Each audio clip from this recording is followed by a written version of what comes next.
कि यहाँ से आइस के मेल्ट होने के बाद जो वॉल्यूम बना, और ये जो इसके रिमूव करने के बाद जो वैकेंसी थी, ये क्या था? ये था वॉल्यूम सबमर्ज्ड, ये है वॉल्यूम सबमर्ज्ड, और ये है total volume we. Total volume we है, टोटल वॉल्यूम है इसकी वी। ये आइस की डेंसिटी, आइस की डेंसिटी जो है, मान लिया ये रो, रो आइस है। क्या आइस वाटर की डेंसिटी सेम होती है? नहीं होती है। किसकी कम होती है? आइस की कम होती है। आइस की जो डेंसिटी वो 0.9 स्पेसिफिक ग्रेविटी होती है। तो हम क्या फाइंड कर रहे हैं कि जितना पहले सबमर्ज था, इसके मेल्ट होने के बाद कितना वॉल्यूम बना। तो जो फाइनल वॉल्यूम फॉर्म हुआ वो हम देख लेते हैं।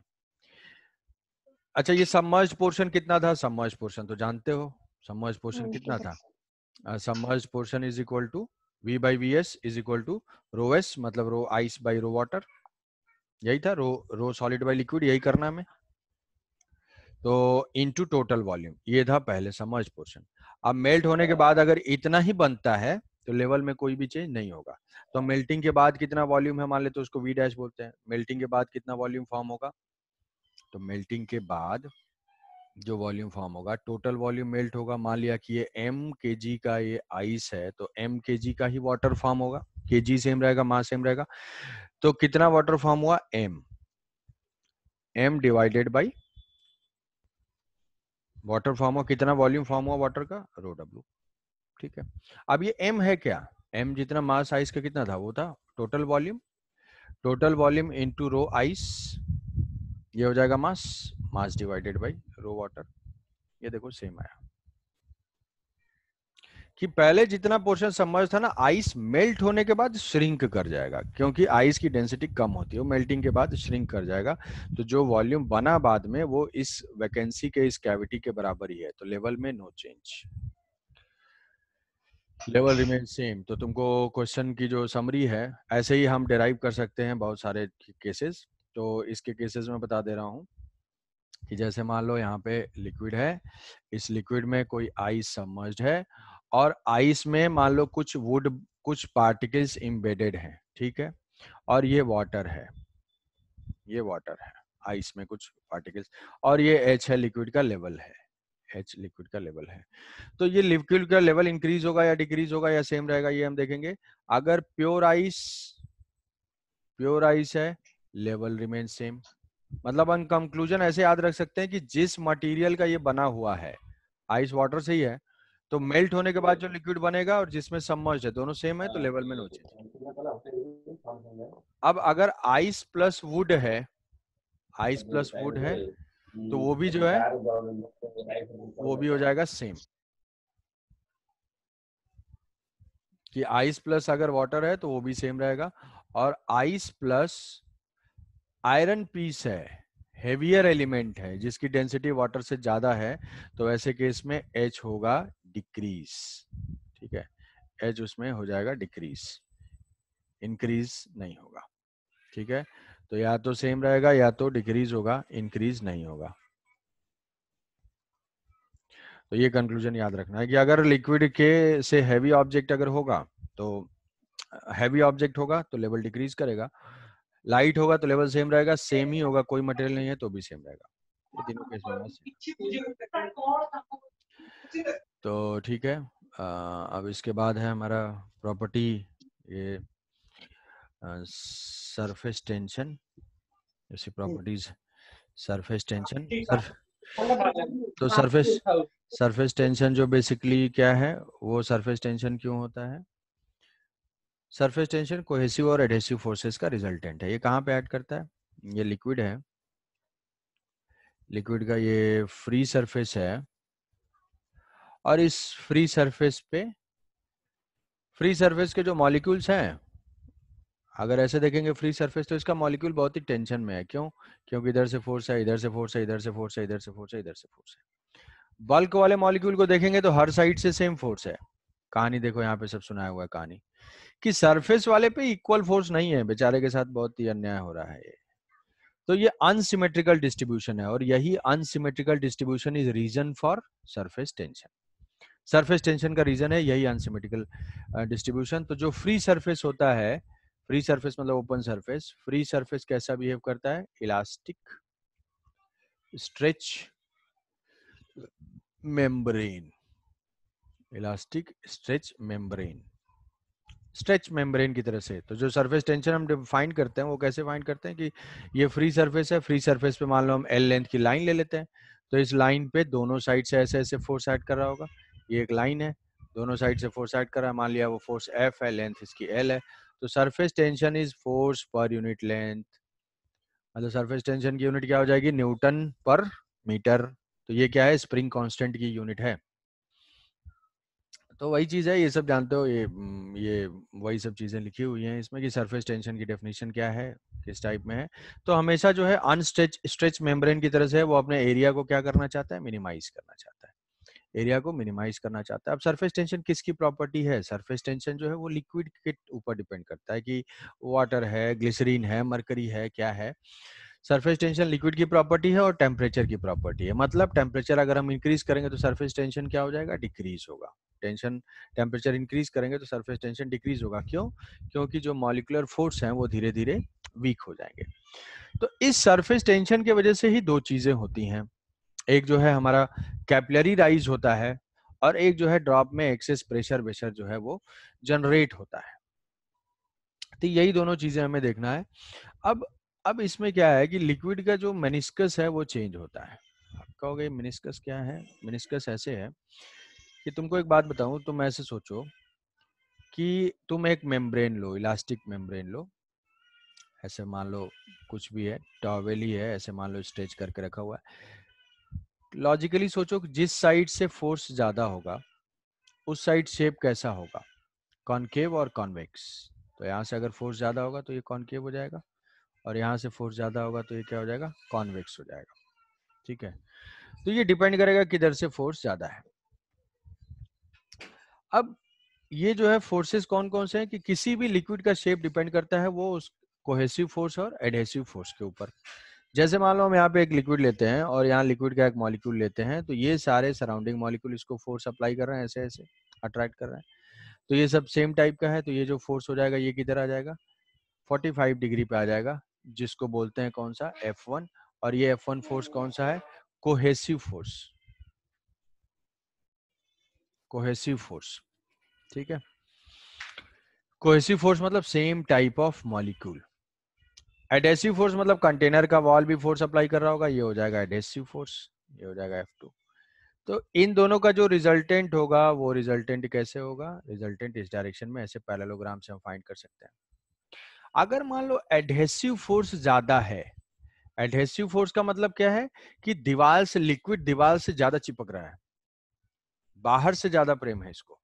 एडहेसिव फोर्स अगर ज्यादा है, वॉल से लिक्विड ज्यादा स्टिक कर रहा है, तो जो नेट फोर्स होगा वो किस डायरेक्शन में आएगा, नेट फोर्स जो है वो आउटवर्ड डायरेक्शन में आएगा पैरेललोग्राम से। तो ये हो जाएगा नेट फोर्स। अब लिक्विड का सरफेस किधर होता है, नेट फोर्स के परपेंडिकुलर। मतलब खुद सोचो कि अगर ऐसा मेम्ब्रेन है एक, और तुम यहां से पकड़ के इसको खींचते हो, इस डायरेक्शन में ऐसे पुल करते हो, तो ये क्या हॉरिजॉन्टल रहेगा, ये नहीं रहेगा, ये कैसा हो जाएगा, ये इस टाइप का हो जाएगा, कॉनकेव। कॉनकेव तो ये इस टाइप का हो जाएगा, ऐसा, ये कॉनकेव,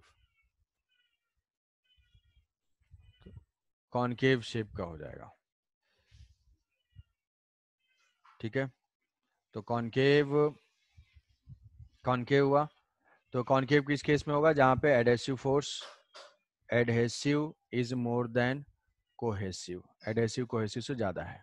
ऐसा कहाँ पे होता है, ऐसा वाटर ग्लास में होता है, ऐसा जो है वाटर और ग्लास के इंटरफेस में होता है। और अगर एडहेसिव फोर्स ज्यादा है, एडहेसिव फोर्स अगर ज्यादा है, तो ऐसे केस में लिक्विड का फ्री सरफेस किस टाइप का होगा, कि बाहर वाला फोर्स जो है, ये मान लो हम लेते हैं, ये है, ये है, जैसे यहाँ पे ऐसे देखोगे, ये अगर एडहेसिव फोर्स ज्यादा है, एडहेसिव फोर्स ज्यादा है मतलब अगर यहाँ पे कोई मॉलिक्यूल हम लेते हैं, ये मॉलिक्यूल लिक्विड वाला फोर्स स्ट्रांग है, आपस में फोर्स ज्यादा है, बाहर से कोई मतलब नहीं है, तो ऐसे केस में क्या होगा, रिजल्टेंट फोर्स किधर आएगा, resultant force inside the liquid आएगा, और ये इसके परपेंडिकुलर डायरेक्शन में होगा सरफेस। तो ये किस टाइप का हो जाएगा, कॉन्वेक्स सरफेस। तो अगर कॉन्वेक्स सरफेस है,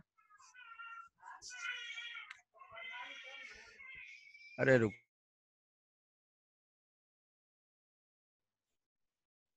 कॉन्वेक्स सरफेस है, तो ये कॉन्वेक्स सरफेस हम फाइंड कर लेंगे, ये है। तो इसको हम मेजर करने के लिए हम डिफाइन करते हैं angle of contact. Angle of contact, angle of contact क्या है? एंगल ऑफ कांटेक्ट होता है, it is the angle made by the tangent at the surface. जैसे मान लो ऐसा कोई सरफेस है, ऐसा कोई सरफेस है, टेंजेंट एट सरफेस और surface of solid which is inside the liquid. ये देखो सॉलिड के दो सरफेस हैं, एक बाहर वाला भी एक अंदर वाला भी। कौन सा लेंगे? Wet, wet surface. तो it is the angle made by the tangent and wet surface, tangent and wet surface. तो ये है एंगल ऑफ कांटेक्ट। तो जैसे मान लो कि अगर ऐसे दिया हुआ है, मान लो ऐसे दिया हुआ है और ये है लिक्विड, ठीक है, तो हमारा एंगल ऑफ कांटेक्ट कौन सा होगा? वर्टिकल के साथ नहीं होगा, कौन सा होगा? Tangent and surface of solid, ये होगा थीटा। ये नहीं कि वर्टिकल से ही हमेशा देखोगे, ये नहीं होगा। सॉलिड का सरफेस वर्टिकल हो या इंक्लाइंड हो, ये हो जाएगा कांटेक्ट एंगल। तो अगर वेटिंग टाइप का लिक्विड है, वेटिंग टाइप का लिक्विड है जो कि वेट कर रहा है सरफेस को, तो वेटिंग मतलब क्या होगा कि उसमें एडहेसिव फोर्स ज़्यादा होगा। एडहेसिव फोर्स अगर ज़्यादा होगा तो सरफेस कॉनकेव अपवर्ड होगा, कॉनकेव अपवर्ड होगा तो एंगल ऑफ कांटेक्ट क्या हो जाएगा? एक्यूट हो जाएगा। तो ये हो जाएगा एक्यूट एंगल ऑफ कांटेक्ट। तो उसका ड्रॉप अगर हम पुट करेंगे, वेटिंग है तो ऐसे ड्रॉप रखेंगे तो ये हो जाएगा। इसका एग्जांपल वाटर ग्लास हो जाएगा। और अगर नॉन वेटिंग है जिसमें एंगल ऑफ कांटेक्ट ऑब्ट्यूज है तो इस टाइप का ड्रॉप फॉर्म होगा। मरकरी और मरकरी ग्लास का सरफेस ऐसे है। तो ये दो टाइप के वेटिंग लिक्विड, ये हो जाएंगे वेटिंग लिक्विड्स और ये हो जाएंगे नॉन वेटिंग लिक्विड्स। तो ये तो डेफिनेशंस हैं कुछ, क्या इसका हमारे लिए मेन क्या है वो है एक्सेस प्रेशर।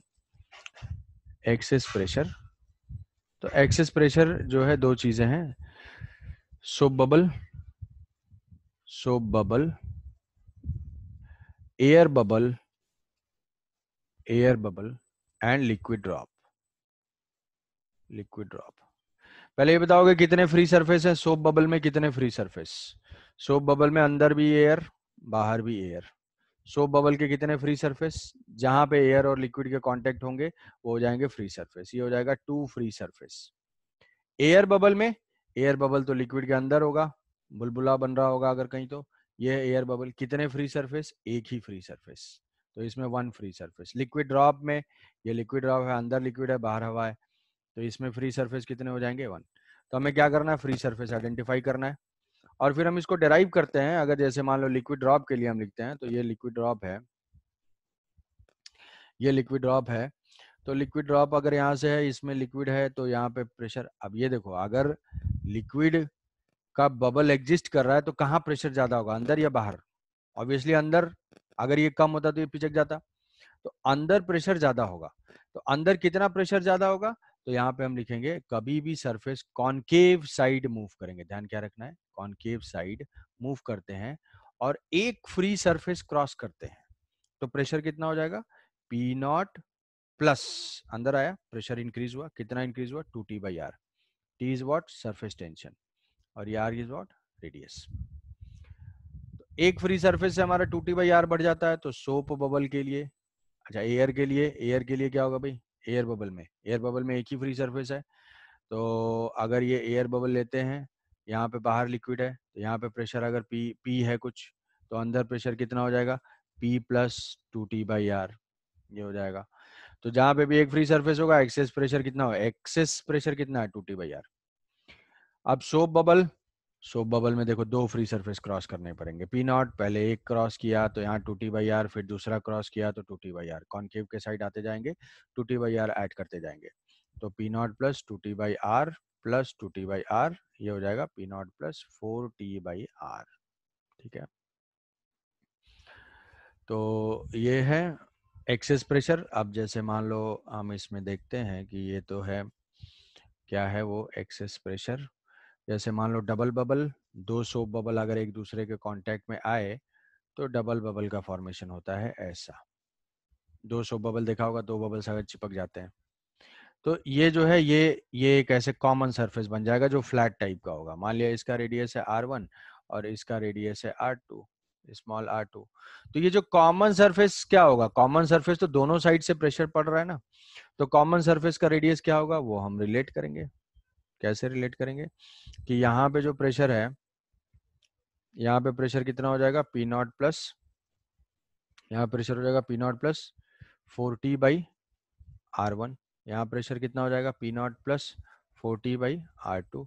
तो यहाँ से यहाँ मूव करेंगे तो जो डबल बबल फॉर्म हुआ है ऐसे ऐसे, ये जहाँ पे कांटेक्ट में आया ना लिक्विड, इस टाइप का हुआ है। ये एक ही सरफेस, एक फिल्म यहाँ पे बनी है, फिल्म यहाँ पे बनी है, यहाँ से फिल्म बनी है, यहाँ से यहाँ तक, यहाँ से यहाँ तक फिल्म बनी है। तो यहाँ से P naught plus 40/R1 40/R2, तो जो प्रेशर चेंज होगा अब यहाँ से यहाँ क्रॉस करेंगे तो कितने का डिफरेंस होना चाहिए 40/R2, मान लेते हैं कोई भी कम या कोई भी ज़्यादा है। तो मान लिया इधर का प्रेशर ज़्यादा, इधर का प्रेशर ज़्यादा होगा तो ये इधर फ्लैट हो जाएगा ऐसे। तो क्या करेंगे, P0 plus 40/R1 is equal to P0 plus 40/R2 plus 40 इस कॉमन सरफेस का रेडियस ऑफ कर्वेचर R, तो 40/R, ये P0 कैंसिल आउट हो जाएगा, 40 कैंसिल आउट हो जाएगा। यहाँ से R का इक्वेशन याद रख सकते हो, कॉमन सरफेस का radius of curvature R1 R2 divided by R1 minus R2 या R2 माइनस R1, यहाँ पे देखोगे तो R2 माइनस R1 आएगा। ठीक है, तो जो ज़्यादा होगा उधर, तो ये कॉमन का हम निकाल सकते हैं, कॉमन का निकाल सकते हैं, कॉमन R1 R2 ये सारा हो जाएगा। तो एक्सेस प्रेशर तुमसे ये पूछा जा सकता है और सिंपल क्वेश्चन उस पर। कैपिलरी राइज भी इसी वजह से होता है। कैपिलरी राइज क्यों होता है, हमें पता है कि कॉनकेव साइड में प्रेशर बढ़ जाता है। तो ऐसा मान लो हमने लिक्विड लेते हैं, लिक्विड में अगर यहाँ पे कैपिलरी इंसर्ट करते हैं तो ये कैपिलरी इंसर्ट करने से, कैपिलरी इंसर्ट करने से यहाँ पे क्या होगा, अब ये पता है ग्लास है तो ये सरफेस हॉरिजॉन्टल तो रहेगा नहीं, कैसा हो जाएगा कॉनकेव अपवर्ड, क्योंकि एडहेसिव फोर्स ज्यादा है, एडहेसिव फोर्स ज्यादा है ऐसे। अब एडहेसिव फोर्स ज्यादा तो यहाँ जानते हो बाहर पी नॉट है, अंदर क्या हो जाएगा, को देखो ध्यान से कॉनकेव से आएंगे अंदर, किधर प्रेशर ज्यादा होता है, कॉनकेव की तरफ ज्यादा होता है, तो इधर क्या हो जाएगा कॉन्वेक्स की तरफ आएंगे तो उतना ही घटा देंगे, तो यहाँ प्रेशर क्या हो जाएगा पी नॉट माइनस 2T/R, एक ही सरफेस क्रॉस किया है तो 2T/R। ठीक है, तो 2T/R, R क्या है इसकी रेडियस, R जो है इसकी रेडियस, ये सरफेस की रेडियस, तो P नॉट माइनस 2T/R। तो यहाँ प्रेशर कम हो गया, यहाँ प्रेशर ज्यादा है, तो लिक्विड क्या है फ्लो होना स्टार्ट करेगा, यहाँ पे प्रेशर P नॉट है तो ये जो है ऐसे ऐसे फ्लो होना स्टार्ट करेगा और लिक्विड यहाँ से राइज कर जाएगा। कब तक राइज करेगा, जब तक कि दोनों प्रेशर सेम ना हो जाए। तो हम यहाँ से ये लिख सकते हैं कि जितना एक्सेस प्रेशर है फाइनली जो है लिक्विड यहाँ पे राइज कर जाएगा, जो कैपिलरी की फिनोमेना होगी, लिक्विड राइज कर जाएगा, लिक्विड यहाँ से राइज किया तो यहाँ से अब प्रेशर हम बैलेंस कर सकते हैं कि यहाँ पे प्रेशर कितना था पी नॉट, जस्ट लिक्विड के अंदर P not minus 2T/R। R क्या है, R जो है यहाँ पे R radius of free surface बोल देते हैं, radius of free surface 2T/R plus H rho g is equal to, अब सेम लेवल पे सेम प्रेशर है, यहाँ क्या है पी नॉट है तो यहाँ भी हो जाएगा P naught, this is equal to P naught cancel out हो जाएगा, यहाँ से आ जाएगा H की वैल्यू 2T/R रो इंटू जी। आ रही बात समझ में, R is what, radius of free surface, हमें एग्जाम में दिया हुआ होगा रेडियस ऑफ ट्यूब, तो रेडियस ऑफ ट्यूब कैसे फाइंड करेंगे, ये है हमारा ये ये है हमारा कांटेक्ट एंगल, ये है रेडियस ऑफ फ्री सरफेस और ये है हमारा रेडियस ऑफ ट्यूब। तो यहाँ से है R, ये एंगल अगर थीटा होगा तो ये 90 माइनस थीटा होगा तो ये थीटा हो जाएगा, तो जो रेडियस ऑफ ट्यूब है R is equal to what, R cos theta. तो इसीलिए अगर रेडियस ऑफ ट्यूब के टर्म्स में हम लिखेंगे तो वो क्या हो जाएगा 2T cos theta by R rho g, H is equal to 2T cos theta by R rho g. ठीक है, R रो जी ये है रेडियस ऑफ ट्यूब। तो इसमें एक चीज है कि अगर इनसफिशिएंट लेंथ की कैपिलरी लेते हैं, मतलब अगर इस कैपिलरी को हम ज्यादा इंसर्ट कर देते हैं तो क्या यहाँ से लिक्विड ओवरफ्लो होना चाहेगा, जैसे मान लो कि ये एच की वैल्यू जो है 10 सेंटीमीटर आ रही है, ये जो है 10 सेंटीमीटर आ रही है, 10 सेंटीमीटर। अब ये 10 सेंटीमीटर से हमारा ट्यूब भी छोटा है, मान लो 5 सेंटीमीटर का ट्यूब है, तो क्या कभी लिक्विड ओवरफ्लो होगा, लिक्विड कभी भी ओवरफ्लो नहीं होगा। क्या हो जाएगा लिक्विड, यहाँ से देखोगे तो H इंटू आर जो है ना, H इंटू आर ये मल्टीप्लाई करेंगे तो H into R is equal to 2T/ρg। तो जी भी कांस्टेंट है, डेंसिटी भी कांस्टेंट है, सरफेस टेंशन एक प्रॉपर्टी है। तो H इंटू आर का प्रोडक्ट हमेशा कांस्टेंट होता है। मतलब अगर ट्यूब की लेंथ शॉर्ट होगी तो रेडियस ऑफ कर्वेचर बढ़ता जाएगा। मतलब ये क्या है, ये देखा होगा अगर, तो ये फ्लैट होता जाएगा, और छोटा करेंगे तो ये और फ्लैट हो जाएगा। ठीक है, liquid will not overflow, point इसमें इतना ही, liquid will not overflow, free surface shape of radius of free surface will change, radius of curvature change होगा, ऐसा हम बोल सकते हैं। तो ये इनसफिशिएंट लेंथ के लिए है। अब हमारे पास ये डायनामिक्स वाली चीजें हैं। तो डायनामिक्स में है equation of continuity. Equation of continuity basically किस पे बेस्ड होता है? कंजर्वेशन ऑफ मास पे। ठीक है, ये मास कंजर्वेशन के ऊपर बेस्ड होता है। तो मास कंजर्वेशन से हमारा इक्वेशन ऑफ कंटिन्यूटी है A1V1 is equal to A2V2। ये जो वॉल्यूम फ्लो रेट है वो सेम होगा, A1V1 is equal to A2V2। अब उसके बाद दूसरा क्या है? दूसरा हमारा ये बर्नौली वाला ये इक्वेशन है। तो ये सारा डेरिवेशंस दिया हुआ है, वो हमारे लिए यूज का नहीं है। हमें क्या याद रखना है कि टोटल एनर्जी, ये एनर्जी का फॉर्म है कैसा? Total energy per unit volume, per unit volume same है। कौन सी एनर्जी? प्रेशर एनर्जी, जिसको प्रेशर हेड भी बोलते हैं, काइनेटिक हेड और ग्रेविटेशनल हेड। तो प्रेशर हेड, काइनेटिक हेड और gravitational head per unit volume हमेशा सेम होगा। जैसे, और दूसरी खास बात यह है कि ये दोनों इक्वेशन हमेशा हमको एक ही साथ अप्लाई करना है, rho B square plus rho G H is equal to constant. ठीक है, कई बार पूछता है एनर्जी पर यूनिट मास बताओ भाई, मास बताओ। तो मास के लिए क्या करेंगे, यहाँ रो से डिवाइड कर देंगे। तो ये भी फॉर्मेट हो सकता है P by rho plus v square by 2 plus जो भी है जी एच। तो ये फॉर्म क्या हो जाएगा? ये फॉर्म हो जाएगा हमारा एनर्जी पर यूनिट मास। ये क्या है? Energy per unit volume. तो जो फॉर्मेट है ये हमें ये याद रखना है, ये ध्यान रहे कि ये है। अब इसमें ये सब ये लिखा हुआ है, प्रेशर हेड है, ग्रेविटेशनल हेड है। इसको मान लो हम एक जगह अप्लाई करते हैं, तो इसके जो है दो एप्लीकेशन है। दो एप्लीकेशन है, velocity of efflux, velocity of efflux. Velocity of efflux क्या है कि जैसे मान लो ये एक लिक्विड है, इस लिक्विड में यहाँ से प्रेशर है और यहाँ से लिक्विड फ्लो हो रहा है। इसकी हाइट, जो होल की हाइट है वो यहाँ से h है। किसी को फॉर्मूला पता है इसका? h है, यहाँ से जो है P नॉट है। तो जो लिक्विड बाहर निकल रहा है, हमें उसकी जो वेलोसिटी होगी that is called velocity of efflux, velocity of efflux. और यहाँ पे ये जो है मान लिया लार्ज टैंक है, लार्ज टैंक है। तो ये लिक्विड देखो इधर से जाएगा, अगर स्मॉल ए कर देते हैं तो यहाँ से नीचे भी आएगा, इसको V2 कर देते हैं, ये कैपिटल ए है। तो पहला इक्वेशन ऑफ कंटिन्यूटी से अप्लाई करेंगे इक्वेशन, वो क्या हो जाएगा? A into v one is equal to capital A into V2। पहला इक्वेशन दोनों एक साथ अप्लाई होना है हमेशा।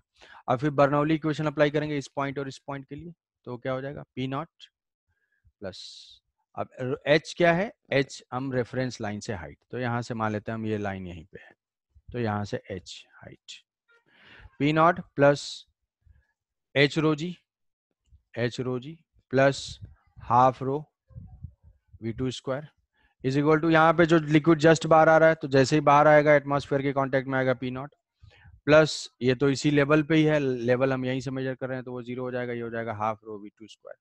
ठीक है, P नॉट कैंसिल आउट होगा, P नॉट कैंसिल आउट होगा, वेलोसिटी आ जाएगी। अब ये देखो ये V1 का स्क्वायर है, तो V1 को हम यहाँ से पुट, हमें फाइंड करना है V1, तो V2 को पुट कर देते हैं।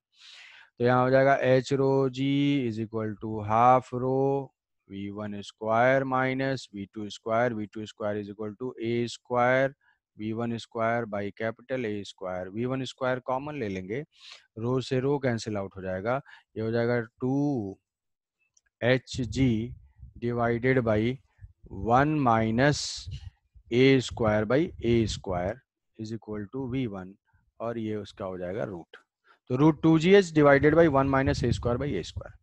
अब यहाँ पे एक अप्रोक्सीमेशन जिसको हम वेलोसिटी ऑफ इफ्लक्स बोलते हैं, वो क्या होता है? Large tank. अगर लार्ज टैंक है, लार्ज टैंक का मतलब क्या है कि ये एरिया जो है बहुत बड़ा है, एरिया बहुत बड़ा है, तो ये टर्म क्या हो जाएगा? जीरो। तो हमारी वेलोसिटी हो जाएगी क्या? सीधे सीधे रूट 2GH, जैसे कि H हाइट से कोई पार्टिकल फॉल कर रहा है उसी के बराबर है। ठीक है, अब यहां से ये पार्टिकल अगर फॉल कर रहा है तो यहाँ से मान लिया कि ये टोटल हाइट है हमारा h है, और h पे हमने होल पंचर किया है, और इसकी वेलोसिटी क्या है, √2gh है। ये हाइट हमारी h है, ये है √2gh। तो बस पार्टिकल हॉरिजॉन्टल प्रोजेक्शन जो है, तो ये क्या हो जाएगी, ये रेंज है, और ये क्या है, ये है h माइनस एच। तो अगर इस वेलोसिटी से पार्टिकल फेंकते थे तो बताया था कि जो टाइम होता है वो होता है √2h/g, two h minus H by g time. और इस टाइम में ये डिस्टेंस कितना ट्रेवल करेगा, तो this range is equal to velocity √2gh into velocity into this time is equal to 2h minus H into G. तो यहाँ से जी कैंसिल आउट हो जाएगा, जी कैंसिल आउट हो जाएगा, ये आ जाएगा 2 square root of h into H minus H. ठीक है, तो अब मैक्सिमम रेंज हमें पूछा जाता है, what is the maximum range. तो मैक्सिमम रेंज में तुम सीधे सीधे ऐसे याद रख लोगे कि बॉटम से ग्राउंड से जो टोटल हाइट है उसके h/2 पे आएगी। डिफरेंशिएट करके आएंगे, तो जो r मैक्सिमम होगा कब, when h is equal to h/2। मतलब कि अगर हम ये लिक्विड ना, जैसे होल पंक्चर करना अगर स्टार्ट करते हैं यहाँ पे, होल जैसे मान लो यहाँ तक होल यहाँ पंक्चर किया, तो इसकी हाइट कम है तो ये यहीं पे गिर रहा होगा। नीचे से h पे हो और ऊपर से h पे हो, दोनों सेम पॉइंट पे आएंगे, क्योंकि फॉर्मूला देखो h into H minus H. तो ये h होगा तो ये रिमेनिंग h माइनस एच होगा, ये h होगा तो ये h माइनस एच हो जाएगा, तो ये दोनों के रेंज सेम होंगे। फिर अगर यहाँ करेंगे तो रेंज बढ़ जाएगा थोड़ा सा, नीचे से h और ऊपर से h, तो ये यहाँ पे बढ़ गया। फिर यहाँ मिडिल में एग्जैक्टली करेंगे तो हमें रेंज मैक्सिमम मिलेगा। ठीक है, तो ये जो मैक्सिमम रेंज है h/2 पे है, तो ये पॉइंट हमें याद रखना है, ऐसे ये पॉइंट याद रखना है।